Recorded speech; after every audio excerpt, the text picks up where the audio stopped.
Ladies and gentleman, welcome to the doctor energy expert. Doctor energy expert में खुश आमदीद। तो लेडीज एंड जेंटलमैन, आज का हमारा टॉपिक है फॉक्स इन्वर्टर।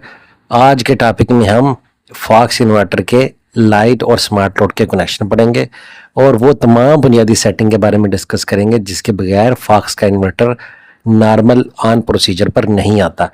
और इसके अंदर हम सीटी और कम्युनिकेशन के कनेक्शन को भी डिस्कस करेंगे। तो चलाओ चलते हैं असल टॉपिक की तरफ। अस्सलाम वालेकुम। ये एक फॉक्स 7 किलोवाट हाइब्रिड सिस्टम है जो कि हमने मंडी बॉलदीन में इंस्टॉल किया है। तो इसके थोड़ी सी हम जो है ना इंस्टॉलेशन देख लेते हैं कि इंस्टॉलेशन कैसे करनी है। अच्छा, इसके अंदर एक चीज़ है कि इसके अंदर आउटपुट एक ही होती है। उसी आउटपुट में से हमने नॉर्मल आउटपुट भी लेनी होती है और हमने स्मार्ट आउटपुट भी लेनी होती है। तो सबसे पहले हम उसके कनेक्शन देख लेते हैं। ये उसके कनेक्शन आए। अच्छा, ये प्रोटेक्टर हमने एक इस्तेमाल किया। ये प्रोटेक्टर के अंदर सबसे पहले आउटपुट आ गई।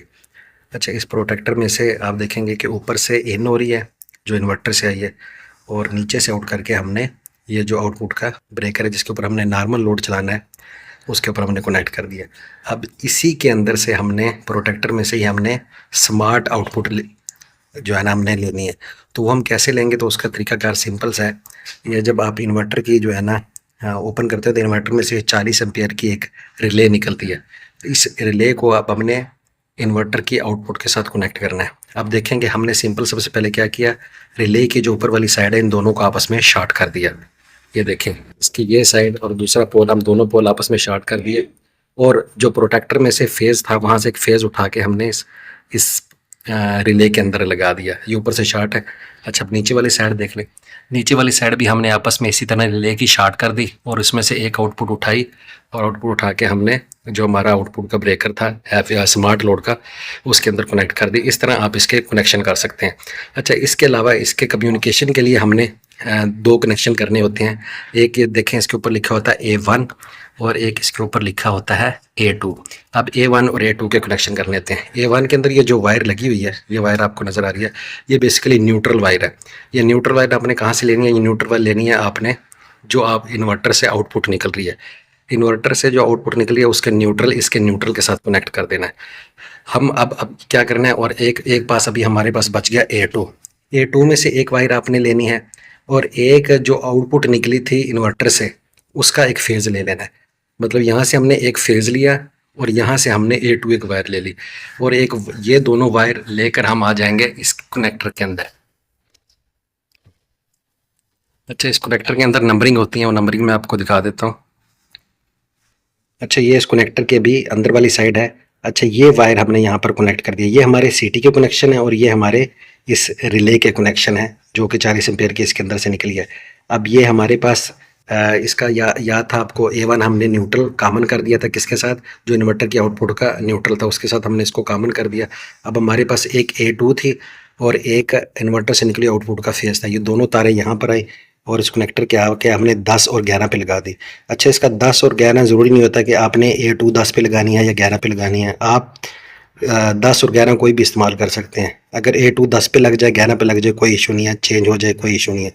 फेज 10 पे लग जाए 11 पे लग जाए कोई मसला नहीं है। ये हमारे सीटी के कनेक्शन है जो कि लगे हुए हैं और ये हमारे सीटी के कनेक्शन है जो कि 7 और 8 पे लगे हुए हैं। यहाँ पर हमने सीटी का जो ब्लैक है, ब्लैक वायर है, ये हमने 7 पे लगानी है और रेड वायर हमने 8 पे लगानी है। इस तरह हमारे सिटी के कनेक्शन हो जाएंगे। और ये कम्युनिकेशन का कनेक्टर यहाँ पर लगता है, ये इन्वर्टर का आप देख रहे हैं कि इसके अंदर यहाँ पर ये कनेक्ट हो जाएगा।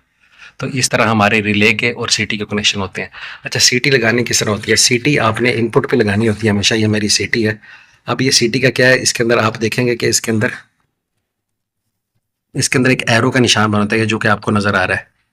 ये जो एरो है, ये एरो बेसिकली आपने करना होता है लोड की तरफ, यानी कि एल भी लिखा हुआ है इसके साथ। तो ये आपने लोड की तरफ करना है, यानी कि आपने मीटर की तरफ करना है और ये हमेशा इनपुट ब्रेकर के ऊपर लग जाता है। तो इस तरह हम सीटी कनेक्शन कर सकते हैं। तो इस तरह ये टोटल तरीकाकार है कि आपने एक आउटपुट से किस तरह आपने स्मार्ट लोड की आपने आउटपुट लेनी है। ये थी हमारी उसकी सिंपल हमारे जो वायर्स की कनेक्टिविटी थी नॉर्मल हैवी लोड और स्मार्ट लोड की आपने इस तरह कर लेनी है। अच्छा, उसके बाद सिंपल ये PV1 PV2 PV3 हैं, ये हमने यहाँ पर PV कनेक्ट कर देनी है। ये बैटरी है जो कोई हमने भी कनेक्ट नहीं की, बाद में बैटरी कनेक्ट कर देंगे। और ये इसका आउटपुट का कनेक्शन है। और दूसरा कनेक्शन हमारा वापडा इन का, यानी कि AC इन और AC जो आउट के ये कनेक्टर है। तो और उसके बाद ये हमने अलग से इसके ऊपर इस्तेमाल किए हैं, चेंज ओवर इस्तेमाल किए हैं। ये चेंज ओवर आपको पता ही है कि नॉर्मल हम क्यों इस्तेमाल करते हैं कि अगर अल्लाह न करे इन्वर्टर के अंदर किसी तरह से कोई मसला आ जाता है, कोई इन्वर्टर हमारा आउट ऑफ वर्क हो जाता है, तो सिंपल हमने एक नंबर पे वापडा दी होती है और दूसरे नंबर पे हमने सोलर की होता है, यानी कि अभी ये सोलर पे चल रहे हैं। तो जैसे ही अल्लाह न करे कि सोलर में इशू बनता है तो हम इसको एक पे शिफ्ट करेंगे तो ये वापडा के ऊपर थ्रू हो जाएगा और पूरे का घर का स्मार्ट लोड का और हैवी लोड का जो ऑप्शन हमने रखा होता है वो वर्क करना शुरू कर देगा। अभी चलते हैं हम सेटिंग की तरफ, तो मैं अभी आपको सेटिंग के बारे में थोड़ा बता देता हूँ। तो यहाँ पर हम आ जाते हैं इसकी मेन कमीशनिंग के ऊपर। अच्छा, यहाँ पर मैं इसकी कमीशनिंग कर चुका हूँ, इसलिए इसका ये नॉर्मल मूड आ रहा है और इसकी ये नॉर्मल एलईडी भी ग्लो है। लेकिन जब आप इसकी कमीशनिंग के लिए आएंगे तो यहाँ पर क्या होगा, या तो ये अब नॉर्मल होगा, यहाँ पर ये कोई अलार्म दे रहा होगा और उसके बाद यहाँ पर ये जो है ना मुसलसल ये ग्लो कर रहा होगा, जिससे आपको पता चलेगा कि मेरे इन्वर्टर की कमीशनिंग नहीं है। अच्छा, इन्वर्टर कमीशनिंग करने के लिए सबसे पहले जब आप इसको यहाँ पर ऑन करेंगे तो यहाँ पर ये पूछ रहा होगा आपसे, लैंग्वेज पूछ रहा होगा, आपने इसकी लैंग्वेज इंग्लिश कर देनी है और उसके बाद इसके पास सेफ्टी कोड पूछेगा आपसे। तो सेफ्टी कोड क्योंकि आप पाकिस्तान से हैं तो आप इसका पाकिस्तान सेलेक्ट कर देंगे। उसके बाद एक नॉर्मल सी कॉमन सेटिंग है जो आपने, तो नॉर्मल सी कुछ सेटिंग है जो आपने इसकी सेटिंग करनी है, वो मैं आपको बता देता हूँ। तो सेटिंग करने के लिए नॉर्मल आपने इस एस्केप वाले बटन को प्रेस करना है। तो जैसे एस्केप वाले बटन को प्रेस करेंगे तो सबसे पहले सिस्टम हिस्ट्री सेटिंग इसके ऑप्शन आ जाएंगे। लेकिन सबसे वाला काम जो करने वाला एक चीज़ है जो मैं आपको बता देता हूँ, जो अक्सर चोरी भी आती है। आपने सबसे पहले इसके अंदर जाना है अबाउट के अंदर। अबाउट के अंदर जाएंगे, आपने एंटर किया, वो सॉरी सेटिंग, उसके बाद अबाउट, अबाउट में आके आपने इंटर किया। इसका सबसे पहले एक मॉडल आ गया, सीरियल नंबर आ गया और इन्वर्टर का वर्जन आ गया। इन्वर्टर वर्जन को आपने इंटर किया तो ये 1.60 1.01 है। अगर ये 1 वर्जन है तो आप इसको जरूर पहले कंपनी से इसको अपग्रेड करवाएं। अपग्रेड करने के लिए सबसे पहले इसको आपको ऑनलाइन करना पड़ेगा। लेकिन अगर आपके पास ये वर्जन 2 है तो आप इसकी डायरेक्टली सेटिंग कर सकते हैं। तो आपने इसकी सेटिंग क्या करनी है, डायरेक्टली आप वापस आए सेटिंग में, आपको बता देता हूँ। आप सबसे पहले मेन पेज पे आ गए, मेन पेज पे आपने ये सेटिंग के लिए escape वाला बटन दबाया। सबसे पहले सिस्टम आ गया, सिस्टम के नीचे आ जाए आप हिस्ट्री, हिस्ट्री के अंदर सेटिंग, सेटिंग आपने इसको इंटर किया। सेटिंग करने के लिए इसका जो पासवर्ड है वो 0000, ये इसका पासवर्ड है। सबसे पहले लैंग्वेज आ गया, लैंग्वेज आपने सेलेक्ट कर लेनी है इंग्लिश। आपने यहाँ लैंग्वेज इसकी इंग्लिश सेलेक्ट कर ली, वापस आए। इंग्लिश के बाद आपने उसके बाद डेट एंड टाइम आ गया, डेट एंड टाइम आपने सेलेक्ट कर लेना है। ये क्योंकि मैं ऑलरेडी कर चुका हूँ इसलिए मैं सिर्फ सिंपल इंटर किए जा रहा हूँ। यहाँ पर डेट एंड टाइम कर लेना है। उसके बाद वापस आ जाना है। उसके बाद वर्क मोड, उसके बाद मूड सिलेक्ट, मूड सेलेक्ट के अंदर आपने सेल्फ यूज़ को सिलेक्ट कर लेना है। सेल्फ यूज़ को वापस आ गए। उसके बाद वर्क मोड के बाद आ गया आपके pass on grid, on grid को आपने इंटर करना है। ऑन ग्रिड के अंदर आपने सेफ्टी को क्लिक करना है। सेफ्टी को क्लिक करके आपने यहाँ पर पाकिस्तान सेलेक्ट कर लेना है।